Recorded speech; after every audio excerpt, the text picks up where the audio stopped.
yang boleh kita sampaikan kepada jemaah untuk berzikir dan beramal lantaran dengan sifat Allah Al-Qayyum, ya. Setelah kita memperincikan tentang sifat qiyamuhu bi nafsihi ta'ala. Baik, insyaAllah cakap itulah, ya. 10 kali, ya, baca setiap hari 10 kali. Bismillahirrahmanirrahim. Wala hawla wala quwwata illa billahil azim. Satu hamba Allah, dia ni ada glaukoma. Glaukoma ni dia punya saraf optik dia mati. Saraf optik kita ni dalam mata kita ni segar, dia kena ada 1.40 penuh baru kita nampak very white kiri kanan. Dia punya picek baru tinggal 20 ya. Dia pelan kecil. Tak boleh tengok kiri kanan. Dia punya view depan tu dia jadi kecil. Itu glaukoma, tak ada ubat. Tak ada ubat. Lama-lama dia kecil-kecil gelap. Betul?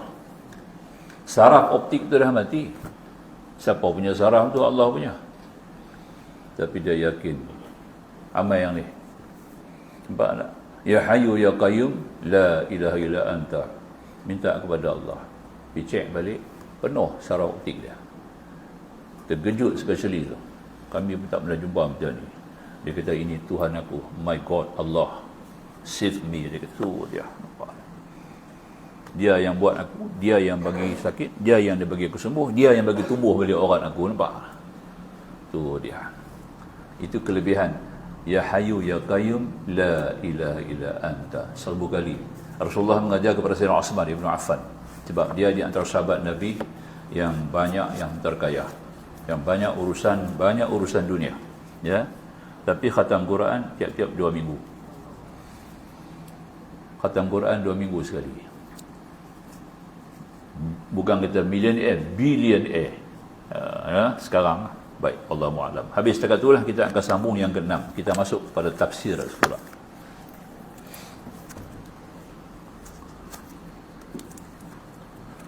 Yang ini tafsir masuk pada ayat yang ke-16 pada surah Nuh. Ayat yang ke-16. A'udzu billahi minasyaitonir rajim. Wa ja'ala al-qamara fihinna nura wa ja'ala asy-syamsa siraja. Dan dia jadikan bulan pada semuanya itu bercahaya dan matahari sebagai pelita. Menurut keterangan ahli-ahli, bulan itu sendiri tidaklah memancarkan cahaya sendirian. Bulan itu pada asalnya adalah gelap. Oleh kerana pantulan sinar matahari, barulah bulan nampak seakan-akan memantulkan cahaya. Laksana rumah beratap sing di tepi bukit yang jauh, kelihatan di tengah hari memancarkan sinar. Bumbung zinc dia tu. Padahal itu bukan sinar atap rumah, melainkan sinar matahari yang memantul kepadanya. Begitulah kononnya bulan. Al-Quran bukanlah kitab al-mu'alam. Jangan kita bercara begitu pula. Jangan kita kata Quran ini kitab al-mu'alam, ya, bukan. Hasil penyelidikan manusia, melainkan wahyu. Al-Quran adalah wahyu menyuruh manusia memperhatikan alam keliling untuk menambah keyakinan dan imannya kepada Tuhan. Jadi maknanya ada yang menjadikan demikian. Wujud kenyataan itu dalam kehidupan kita dapat melihat bagaimana bezanya matahari dan bulan. Kenapa bulan di waktu malam, matahari di waktu siang.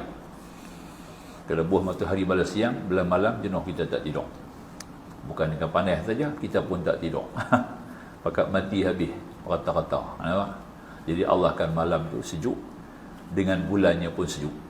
Sebab dia melimpaskan cahaya, sinar. Dia bukan mengeluarkan sinar, dia mengeluarkan cahaya. Limpasan, pantulan daripada sinar yang menyebabkan adanya cahaya. Maka dalam ayat ini tidak diterangkan secara terperinci bahawa bulan itu tidak memancarkan cahaya sendiri, melainkan mengeluarkan sebagai kilatan daripada pantulan cahaya matahari. Dikatakan dalam ayat ini bahawa bulan itu bercahaya pada semulanya, itu semua langit, iaitu cahaya matahari memantul ke atas permukaannya. Setelah Tuhan menerangkan langit yang 7 susun, disabdanya pula bahawa Tuhan bercahaya fihinda, artinya pada semuanya. pada semua langit yang 7 susun. Ungkapan ini pun mengambil kesedaran dan perhatian daripada manusia yang menengadah ke langit. Mereka tidaklah melihat dan menyaksikan langit 7 susun. Manusia hanya melihat atau menengadah ke atas, dilihatnya langit hijau kerana jauh dan tidak kelihatan. Di mana ujung penglihatan, yang kelihatan oleh manusia hanyalah bahawa bila hari terang, bulan seluruh langit dan kelihatan olehnya terpengaruh juga oleh cahaya bulan itu. Bintang-bintang tidak semua kelihatan, sebab cahayanya telah dipudarkan oleh cahaya bulan. Sehingga seakan-akan seluruh langitlah yang diliputi oleh keindahan dan kemesraan cahaya bulan. Kemudian, apakah maksudnya matahari sebagai pelita yang disebut dalam ayat ini? Yang dikatakan Allah, wa ja'ala syamsa siraja. Ya. Jadi maka disebut oleh musannif, apakah reti di sini? Maka dikata musannif, bukankah cahaya pelita tidak seterang cahaya bulan? Padahal dikatakan bahawa cahaya bulan adalah pantulan cahaya matahari. Yang dimaksud dengan matahari sebagai pelita bukan daripada segi cahayanya, melainkan daripada segi dirinya sendiri. Bukankah pelita memancarkan sinar daripada dalam dirinya sendiri kerana minyak yang diisikan ke dalamnya? Bila habis minyak, cahaya itu hilang. Selama minyak masih ada, cahayanya pun masih keluar. Demikianlah matahari, sinar dan cahayanya datang daripada dalam dirinya, sebab zat pembakar yang ada dalam tubuh matahari itu tidak kering-kering. Dan satu ketika dia akan kering. Ya, tidak habis-habis dan tidak didatangkan daripada luar. Sungguh matahari adalah salah satu di antara beribu-ribu keajaiban ketentuan ilahi yang sangat menakjubkan manusia yang suka berfikir. Ya, itu yang ada tadi ini disebut sehingga dalam satu pahaman, dalam pahaman Sanskrit, dalam Hinduism disebut matahari. Matahari itu adalah dalam bahasa Sanskrit, bahasa Hindu tua yang digunakan dalam kitab Veda. Mata-mata lah hari itu Tuhan. Dalam bahasa Sanskrit hari Rama, hari Krishna. Tuhan Rama, Tuhan Krishna. Ya, Tuhan Humayun, monyet. Ya. Kemudian Tuhan mata, matahari. Ya, wujud satu pegang agama yang salah daripada Hinduism jadi paganism. Paganism yang menyembah matahari. Nampak? Inilah yang diketemu oleh Nabi Allah Ibrahim AS ketika dia sampai di Palestin.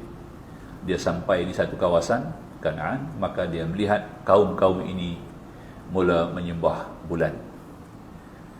Tunggu-tunggu, bulan pun padam. Nampak? Ya, mula sembah bintang. Habis sembah bintang, timbul bulan. Tolak bintang, dia kata kita tak usah ikut bintang, kita ikut bulan pula. Tengok bulan lagi besar. Dia bukan sesat. Tapi jemaah tabligh dalam ceramah dia berkata, tengok Nabi Ibrahim pun sesat mula-mula. Dia pun sembah bintang. Nabi Ibrahim bukan sembah bintang, dia jumpa kaum sembah bintang, dia bawa dakwah dia dalam praktikal, faham tak? Dia join dia tu nak buktikan bahawa ini makhluk yang kamu sembah. Bukan dia sesat. Itulah orang tabligh ni pasti dia tak mengaji. Itu masalah dia, ya. Dia pun tak mengaji ilmu tauhid ni semua, tak mengaji, ya. Sebab memang dalam dasar dia tak boleh mengaji. Sebab dia bukan badan dakwah, dia badan sufi. Dia ni adalah tarekah. Jamaah tabligh ni adalah pertubuhan tarekah yang terbesar di dunia. Di sebelah-belahan dunia semua ada. Tapi cara pembimbingan dia tadi ni tak kena, yang membimbing pun tak faham. Jadilah masalah dia tak ketentuan. Nampak tak? Dia ni asal adalah pertubuhan sufi, tarekah. Sebab tu daripada keluar 3 bulan sehari, 3 bulan, 3 hari sebulan. 3 hari itu berkhilwat, khilwah. Dalam tarekah ni ada khalwat, khilwah. Sebab itu di Madinah ni banyak masjid. Sekarang lagi tapi banyak masjid. Masa zaman Nabi mana ada masjid satu saja. Masa itu dia panggil Rabitah. Tempat mereka berkhalwat. Umar ada tempat dia. Yang kaya-kaya buatlah tempat dia. Yang miskin tak buat. Yang miskin buat di rumah. Yang kaya-kaya buat di rumah. Umar buat satu Rabitah. Salman buat satu Rabitah. Ali buat satu Rabitah. Abu Bakar buat satu Rabitah. Nampak tak? Itu kat 20 masjid. Sekeliling masjid Nabi ada 20 masjid. Dulu tak dipanggil masjid, dipanggil Rabitah, tempat khalwat. Dia panggil khalwat tidur 3 hari sebulan. Umar yang tidur di situ 3 hari sebulan, sebab tu dia kecil. Orang tahu masjidnya kecil. 3 orang boleh masuk dalam tu. Tapi kerajaan Saudi kekal kan, dia bina masjid-masjid, ada yang dia runtuh terus, ada yang dia buat masjid bagi besar. Nampak tak? Masjid Al-Fatah tu, dia besar. Ya. Asalnya tempat tu adalah tempat yang digunakan oleh Salman Al-Farisi. Nampak tak? Dia berzikir di situ. La ilaha illallah, la ilaha illallah. 3 hari. Kita buat di rumah lah. Kita tak ada masjid, buat di rumah. Nabi Ibrahim ada sempat dia punya blok sendiri. Nampak tak? Tu yang jumpa malaikat maut tu. Kena tahu asal dia. Ya. Kalau saya bawa jemaah haji, hari pertama sampai orientasi, saya bagi tunjuk dalam masjid ni. Dia berkata, ada orang tanya pasal apa? Zaman Nabi pun ada masjid banyak. Saya kata, ini bukan masjid. Sekarang Saudi namakan dia masjid. Kekalkan tempat sejarah. Dia jadi bahan sejarah. Ya. Asalnya Rabitah. Ya. Kalau di Turki dia panggil Zawiyah. Zawiyah. Ya. Ini dalam tarikah. Ya. Kita akan jumpa lah masuk tu. Ya. Jadi maknanya saya tak langsung itu artinya. Jadi maknanya tumbuhan depan ni adalah merupakan sebagai apa nama tarikah yang disebut tadilah. Jadi makanya Nabi apa yang disebut oleh Musannim tadi ini kita melihat daripada kebesaran Allah Subhanahu Wa Taala. Nabi Ibrahim ni nak bawa dakwah kepada mereka. Dia tunjuk tiba-tiba bintang keluar. Dia kata bintang tenggelam ni kita main kita sembah bulan pula. Dia pun ikut dia sembah bulan. Duk tunggu-tunggu sana ni, bulan pun hilang, timbul matahari. Timbul matahari lagi besar, dia kata. Tunggu matahari masuk balik maghrib. Dia kata, aku tidak suka kepada yang hilang. Melainkan aku hadap, inni wajhtu wajhiya lillazi fataras samawati wal ardh. Itu dia. Bawa dia kepada ketentuan yang betul. Kita sembah kepada Allah. Jangan sembah matahari bulan. Nampak tak? Jadi ketika itu sudah ada puak Sabi'in. Sabi'in ini sembah bintang. Majusi sembah api. Nampak tak? Paganism sembah matahari. Kekal dalam agama Hindu. Nampak tak? Sampai bawa kepada agama Kristian, Katolik. Sekarang ni ada masuk lambang matahari di belakang T itu. Cuba tengok balik. Di belakang T itu ada bulan. Nampak tak? Sebab Raja Byzantine dia bagi tawaran, kalau kamu nak aku masuk agama kamu juga kena terima kami punya pegangan. Kami besar sembah matahari tadi, kekalkan wajah matahari di belakang T. Sebab semua T ada bulan. Dia pun tak tahu pasal apa bulan tu. Tu Kristian tu pun punya bangang.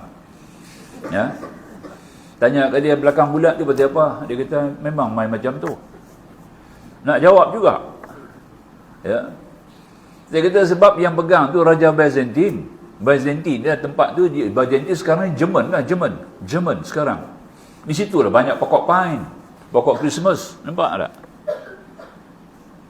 Mana pula di Siti Maryam beranak bawa pokok Christmas? Siti Maryam lahir di bawah pokok kurma. Ada dalam kitab di pas ini, Revelation, dalam kitab di pas ada sebut. Siti Maryam lahir di bawah pohon kurma. Dia goncang pohon, jatuh buah kurma. Dia makan kan. Itu dia. Maknanya kita patutnya hari lahir Nabi Isa tu kena buah pokok kurma lah. Dia kita pokok kurma orang Islam punya. Nampak? Tang tu pun dah tak banyak, tak betul. Kita boleh puting, pustak tang tu dekat depan. Tapi depan dia dah sesat. Hang susah kata apa? Tu kita sesat lah ya. Dia duk pegang sesatnya juga. Hang kata betul pun dia kata yang tu tak betul. Dia kata dia juga. Sebab dia dah sesat. Ya. Waladhdallin yang sesat. Depan lah. Buat yang sesat. Jadi makanya disebut di sini disebut oleh musannif. Mana kata tadi ini sungguh matahari salah satu di antara beribu keajaiban ilahi yang sangat menakjubkan manusia pada suka berfikir. Dan pada ayat 17 kata Allah SWT, wallahu anbatakum minal ardi nabata, dan Allah telah menumbuhkan kamu daripada bumi sebenar-benar tumbuhan. Allah telah menumbuhkan kamu di bumi sebenar-benar tumbuhan. Inilah susun kata yang elok sekali pada Tuhan, mengisyaratkan asal usul kejadian manusia daripada tanah. Sebab tumbuhan pun daripada tanah. Cubalah renungkan kalau kita katakan bahawa kita manusia berasal daripada mani. Bukankah mani itu saringan daripada tanah? Min salsalin. Salsal itu saripati tanah lah. Fahamlah? Kalau kita daripada turab, min turab. Ya, sebelum jadi turab, Dia min salsalin, asal saripati tanah dulu. Ya. Sebab tu kita berbeza-beza, kulit pun berubah-ubah. Ya, ikut kita punya keadaan geografi kita dalam keadaan alam bumi kita tadi berubah. Orang di India macam mana, orang di China macam mana, orang di Manchuria macam mana, orang di Kanada macam mana, orang di Australia macam mana. Australia tu mendatang, tak apalah. Awal kan New Zealand pun serupa juga. Jadi maknanya secara tak langsung kita melihat saripati tanah tu merubahkan kita. Perangai pun berubah. Kita tak tahu mani kita yang bapa kita punya mani yang tumpah ke rahim ibu kita tadi min salsal tu daripada asal mana? Kacang, berapa banyak kacang? Nampak tak? Sifat-sifat kacang tak sama, sifat-sifat yang jadi pada kacang pun tak sama lah. Nampak tak?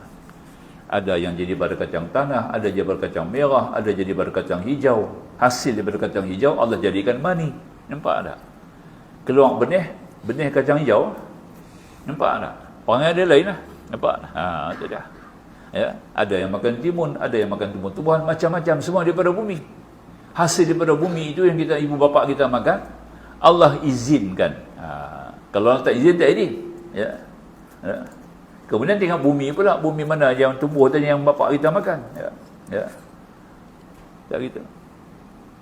Allah Rahman Tun Razak mati di London. Bawa balik mari ke Malaysia. Makna kata bapa dia makan benda daripada London lah. Nampak tak? Ataupun tak payah pergi London. Kita makan barang import kan? Nampak tak? Barang import hantar mari daripada London, mari ke sini, kita pergi supermarket, kita beli kan? Bila kita beli, Allah izin. Bila izin tu dia panggil bari. Nama sifat Allah Al-Bari'u kan? Al-Bari'u. Ya? Daripada sifat Al-Bari'u tu, di situ Allah izinkan. Bila Allah zahirkan sifat Bari Al-Bari'u, maka kacang yang kita makan tu jadi benih, jadi mani. Nampak tak? Bukan semua kita makan mesti jadi mani. Orang lain pun makan kacang tak jadi mani, jadi tahi. Kita makan jadi. Sebab datang sifat Al-Bari, Al-Bari'u, Al-Musaw, sebab datang bari dulu baru musawir. Nampak tak? Itu kena faham tu ilmu asma'. Kita mengaji ilmu asma' tak? Baru kita nampak, faham ya. Ya. Jadi daripada Al-Bari, bila Allah izin bari, sebab tu bila anak-anak lahir dalam rahim ibu ada nama Bari. Orang perempuan tahu ada Bari tu. Bari, tembuni, nampak tak? Itu dah. Dan satu lagi ayat dia ada 4 bedah dalam rahim. Orang perempuan ada 4 bedah dalam rahim dia. Beranak kan? Itu. Jadi makanya dia kata tadi di musannif, kita makan saripati. Betul lah tanah, kata Allah. Cuba renungkan kalau kita katakan bahawa manusia berasal daripada mani, bukankah mani besar yang daripada darah? Bukankah darah itu sebenarnya daripada makanan? Bukankah makanan yang kita makan itu seluruhnya adalah hasil daripada muka bumi? Baik tumbuh-tumbuhannya, ataupun buah-buahan, ataupun daging, ataupun ikan laut, ataupun daging burung yang terbang di udara. Daripada mana semua kalau bukan daripada bumi? Burung itu pun daripada bumi. Hasil daripada bumi. Ya. Maka jelas bahawa seluruh bahagian diri kita ini adalah tumbuh daripada bumi. Cubalah fikirkan baik-baik, adakah pangkal hidup manusia datang daripada luar bumi? Tidak ada. Ya. Harun Yahya, seorang scholar Turki, dia tulis bab ni saja. Satu buku, muka surat 300 muka surat. Ayat ni aja. Nak kupas tumbuh-tumbuhan tu daripada jadi kita. Harun Yahya. Tuan-tuan boleh tengok dalam Google, ya kan? Scholar Turki, yang cukup bijak, dia menyusun. Ayat ini 300 muka. Ya, nak kupas ya. Masya-Allah, ya. Jadi sambung kata Qali Musannif, di muka bumi sejak daripada lahir ke dunia sampai pandai berjalan, dewasa dan sampai mati, kita hidup daripada hasil bumi. Tegasnya kita tumbuh di bumi, tumbuh sebenar, tumbuh sempurna, tumbuh. Ya. Kemudian Allah sebut pada ayat 18 pula, ya. Summa yu'idukum fiha summa yu'idukum fiha wa yukhrijukum ikhraja. Kemudian itu akan dikembalikannya kamu ke dalamnya dan dia keluarkan kamu sebenarnya keluar. Itu dia. Datang pula kita, ya. Kemudian itu akan dikembalikan kamu ke dalamnya, itu sampai ajal kita pun mati, dikembalikan badan yang telah jadi mayat ke dalam bumi walaupun mati dan dilemparkan ke laut, namun laut itu pun bumi juga. Ha? Atau mati terbakar jadi abu, abu itu pun sudah nyata jadi bumi kembali. Nampak tak? Semua balik ke bumi juga ayat. Dan akan dikeluarkan kamu bahawa sebenarnya keluar tadi, ujung ayat ini sudah termasuk dalam hal ehwal yang wajib kita percaya. Kita nak tunjuk bukti secara akali tak ada. Hujah-hujah akal banyak sebab tu orang tak percaya, orang tak nampak, orang kafirin tak nampak akhirat. Sebab tak boleh hujah secara hujah akal. Dia hanya pakai dalil nakal. Dia masuk dalam kumpulan sama'iyah yang hanya didengar. Nampak tak? Artinya bahawa daripada bumi itu akan dibangkitkan kita kembali, akan dihidupkan kembali dalam satu alam yang telah bertukar bentuknya. Dan hidup yang sudah berjalan coraknya. Dan lanjutan pada ayat yang ke-19 kata Allah Subhanahu wa taala, ya, wallahu ja'ala lakumul arda bisata, dan Allah telah menjadikan bagi kamu bumi sebagai hamparan. Cantik kan? Ya. Nah, laksana bumi itu dihampar tempat kita hidup, tempat kita mencari rezeki dan disediakan segala perlengkapan hidup, makanan, minuman, pakaian, kediaman, batu dan bata, perkayuan untuk rumah tangga, besi untuk pasang tiang, belatuh, beliung, pepatil, pahat, gergaji dan ketam, cangkul dan sekap dan lain-lain. Semuanya perlengkapan daripada bumi yang telah dihamparkan itu. Digenangkan laut untuk dilayari, dipancangkan gunung untuk pasak bumi, dialirkan sungai untuk persediaan bersawah berladang. Cantik bahasa dia. Yang tulis ni pujangga. Ulama pun dia, pujangga pun dia. Nah, dua-dua dia. Ulama pun dia, pujangga pun dia. Ya. Tu nah. Kata-kata dia cukup cantik. Maka diterang pada ayat ini disebut oleh musannif langsung, dan kami jadikan kamu apa yang di atas bumi ini semuanya Allah jadikan pada kita ini, ya. Litasluku minha subulan fijaja, supaya kamu lalui kita, ya, lalui daripada jalan-jalan yang jauh-jauh, ya. Kemudian itu dikembalikan kamu kepadanya dan akan dikeluarkan kamu. Ujung ayat sudah termasuk hal ehwal yang wajib dipercaya, bahawa daripada alam bumi akan dibangkit kita kembali dan dihidup kembali satu alam yang telah bertukar bentuknya, dan Allah menjadikan bumi untuk kamu sebagai hamparan. Kita sudah sebut bahwasanya laksana bumi itu dihampar tempat kita hidup, semua kita dapat, dan kami jadikan untuk kamu apa yang di atas bumi ini semuanya, asal pandai mempergunakan saja, supaya kamu lalui padanya jalan-jalan yang jauh-jauh. Di muka bumi yang terbentang dan terhampar itu manusia membuat jalan untuk berhubungan di antara satu daerah-daerah yang lain. Gunung menghambat, gunung pun didaki, lurah membentang, lurah pun diterjuni. Nampak tak? Buat macam mana pun kita boleh naik, akal kita tinggi. Nampak tak? Ya?